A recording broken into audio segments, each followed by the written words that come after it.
pocket.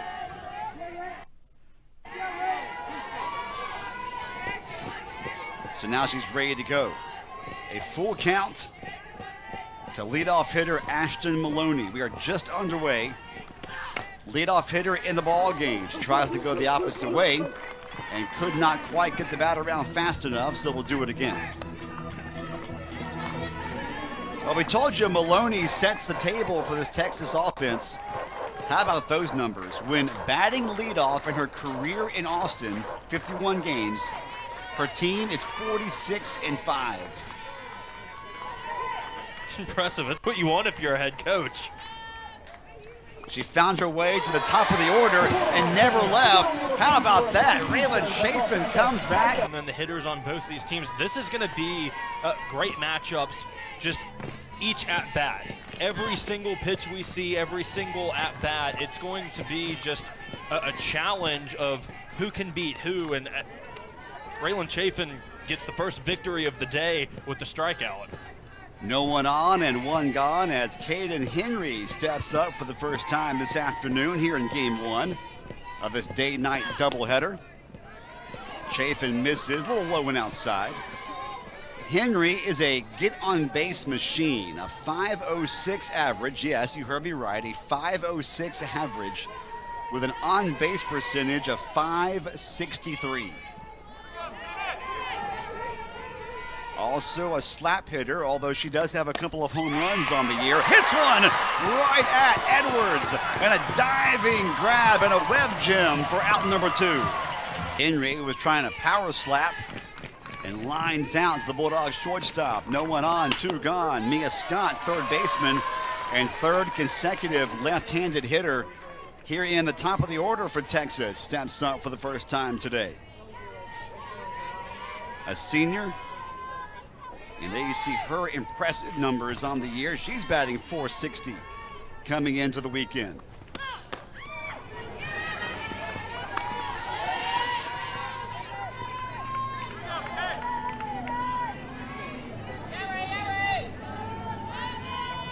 Scott with 40 hits on the year, one of 4 Texas batters who have at least 40 hits this season. Foul tip. 1 ball, 2 strikes. Raylan Chafin off to a good start today. Great season so far, and there you see the numbers to back it up. We're not just making this stuff up. She has been one of the most consistent pitchers in America this year. Yeah, I mean, top 20 in those 3 specific stats, but does a lot more than just win and strike batters out. Just is really just a hard player and wants to go out there, is determined. Over the summer, able to kind of just adjust her mechanics and is able to go a little bit longer. I mentioned it earlier, she's gone 11 complete games, which is just crazy. Change of speeds. Deep to the 4-hole, throw to first was made in time. Styles to hole. It's a earlier, just 2 aces for these 2 teams, and they might be the aces for these teams, but you look at the nation as a whole, and their top pitchers in the nation, if you had all-star teams, they'd both be on these teams, and yeah, it's not going to be easy for either side today. Tegan Kavan, a Des Moines, Iowa sophomore, 6-foot-tall right-hander, facing Sacco, and starts her off with a pitch that's going to be right on the inside corner for strike 1.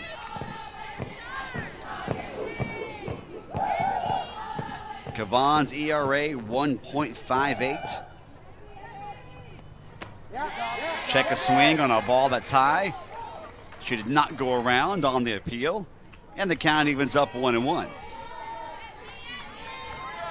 It is Bark at the Park day for this doubleheader, so a significant number of fans in attendance have brought their canine friends to News Park. And I'm sure we're going to see several of them throughout the broadcast. There's one right there. Cody, you should have pulled a Kirk Herbstreit and brought your dog up in here. I don't think my dog is as well behaved as Kirk Herbstreit's. I don't think we'd have much luck. You haven't trained Whiskey to be a to be a service animal yet? I like to think I have. I don't think she'd pass the test, though. Sacco is senior from Marrero, Louisiana, transferred from Louisiana Tech. Before last season, she takes a beautiful called strike three, and both starting pitchers get strikeouts of these two very good. And now Sacco for the Bulldogs. Yeah, and you see the look on Sacco's face. It's going to be a tough day for hitters and pitchers, and so far going in the way of the pitchers. It brings up Nadia Barbary, who we saw highlighted on that graphic showing State's lineup, because Barbary, as good as Sacco has been, one of the reasons why Sacco has been effective hitting leadoff is because Barbary's behind her batting .370. Yeah, I mean, just you take a look at what she's done this season, but just over her career, just improving season to season, and it's been paying off for her and the Bulldogs. And like I said, it helps when you have a leadoff hitter that gets on base 61% of the time. So it just brings in runs early on for you if you're the Bulldogs. That ball is down and away, and the count is 2 balls and a strike. Yeah, to your point, Cody, Barbary's first 2 seasons, she hit just under .270, hitting over 100 points better than that so far here in 2025. I mean, you even look at the home runs, too. 8 of them in those 2 seasons, and I mean, 34 games, this being the 35th game into this season, already has 7 of them. So just improvement across the board for Nadia Barbary. It's paid off for her and for her team. So far here in 2025, the Bulldogs are 28-6 overall, ranked to the top 20, as high as 18th. 5-1 in the SEC. They swept Auburn at home. They took 2 of 3 from Alabama on the road in their last SEC series 2 weeks ago. Barbary hits one into the air, foul territory. Could be a play, but Mitchell at first base runs out of real estate. And so we'll do it again as Barbary stays alive, counts full at 3-2. It's Mitchell at first, Bennett at second. That's the right side of the Longhorns infield. On the left side, it's Good at short, Scott at third. Payoff pitch into the air, shallow right field. Calling for it is Bennett. And the Texas second baseman makes the catch for out number 2. So no one on and 2 gone.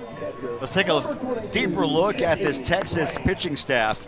3 active pitchers, Cody, with 30 or more career wins. Our starter today, Kavan, 18 Ks against Texas Tech last month. That's the most for any pitcher in the Burnt Orange.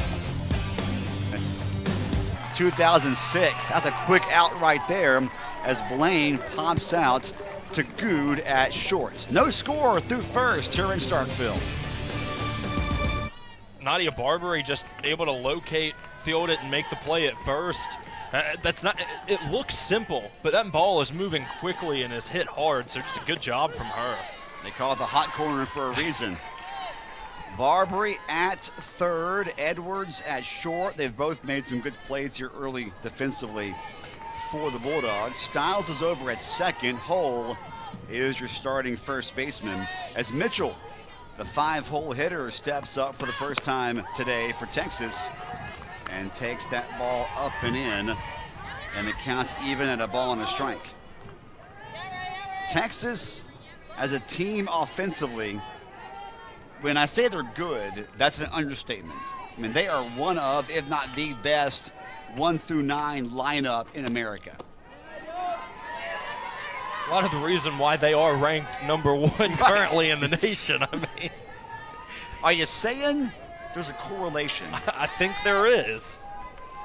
Maybe a small one, but it's there. Yeah, there is a reason Texas is number 1 in the nation.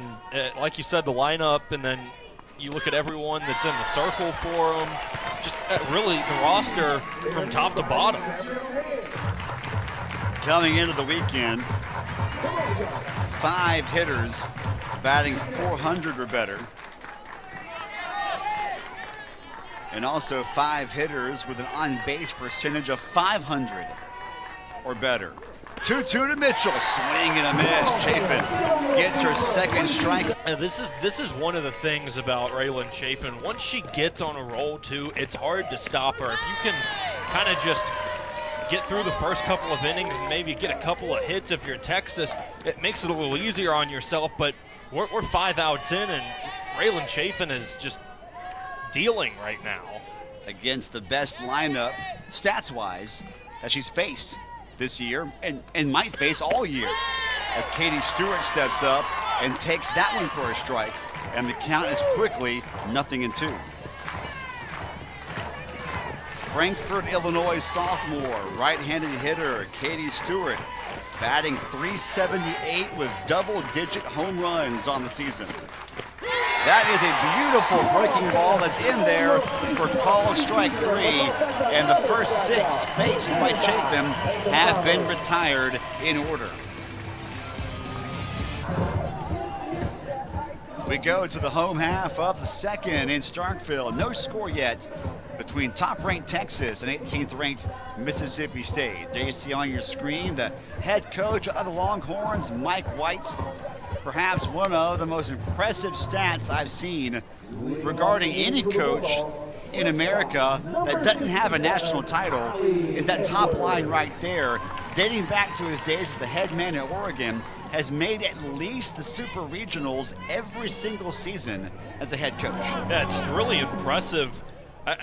The consistency is what's key to that. The product that you're putting out, just consistent across the board wherever he's been. And you talk about it, still hasn't gotten the national championship, that 22 season and that 24 being runners-up, still trying to get over that final hump, but just giving himself a chance each and every year. Has not been able to get past the Oklahoma Sooners, as Edwards pops that up and it drops in for a base hit. Thought Bennett was going to grab it and moves out of the way at the last second. Finally gets a hit on the board for either team. The wind is blowing out that direction, but that ball died, I think, quicker than Henry thought it would. Henry is your starting center fielder with Maloney in right and Stewart in left for Texas. As Kiara Sales, the Jasper, Texas junior, so a Texas native for the Bulldogs, steps up to face one of her home state schools. Sales having herself a really fantastic junior year, fouls that one straight back, and she's behind in the count 1-2. Edwards is the first base runner of the ball game. She's at first base for State. We'll see what the Bulldogs can do with a leadoff single. 1 on, no 1 out. Sales will take that one high and outside as Kavan wasted the 1-2 rise ball to even the count at 2-2. Sales followed by Bernardini, and then barring a double play, Sosa will step up for State. If anybody else reaches, Hull will also step up. Big time miss right there. Kavan fools Sales, and she records and it hits Bernardini on the left elbow. Bernardini has now reached base safely in 14 straight games. And the Dogs have to be a tough competitive game. Take what you can get. However you can get on base, and Mississippi State in this second inning getting 2 on with only 1 away, and you talk about some of the power this team has. This might be the person you want at the plate. Lexi Sosa has been struggling a bit in SEC play, but overall has been one of the best power bats for the Bulldogs. She is in the hole, though, quickly, 0-2 in her first appearance against Tegan Kavan.